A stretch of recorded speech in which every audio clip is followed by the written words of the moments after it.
സത്യം പറഞ്ഞാൽ എൻ്റെ ലൈഫിലെ ശത്രു മറ്റാരായിരുന്നില്ല, അത് എൻ്റെ പേടി തന്നെയായിരുന്നു. മറ്റുള്ളവരുടെ മുമ്പിൽ സംസാരിക്കാനുള്ള പേടി, ഞാൻ പറയുന്നത് തെറ്റിപ്പോവുമോ എന്നുള്ള പേടി. ഒരൊറ്റ കാരണം കൊണ്ട് മാത്രം എനിക്ക് എത്രയോ ഇൻ്റർവ്യൂകൾ ഇവിടെ ന്യൂസിലാൻഡിൽ നഷ്ടമായിട്ടുണ്ട്. ഓഫീസ് മീറ്റിങ്ങിൽ പറയാനുണ്ടാകും, പക്ഷേ എല്ലാവരും എന്നെ ജഡ്ജ് ചെയ്യുമെന്ന് ഓർത്തിട്ട് ഞാനത് ഉള്ളിൽ തന്നെ വെക്കും, ഒന്നും മിണ്ടില്ല.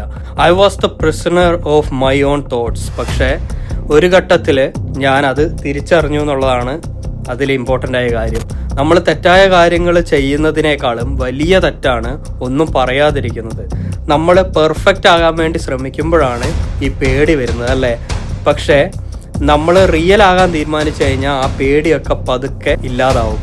ഇന്നെനിക്ക് ആരുടെ മുമ്പിലും നെഞ്ചും വിരിച്ചുകൊണ്ട് സംസാരിക്കാൻ പറ്റും. തെറ്റുകൾ വന്നോട്ടെ, അത് സാരമില്ല. കാരണം ലോകം കേൾക്കാൻ ആഗ്രഹിക്കുന്നത് നിങ്ങളുടെ പെർഫെക്ഷൻ മാത്രമല്ലല്ലോ, നിങ്ങളുടെ സത്യമാണ്.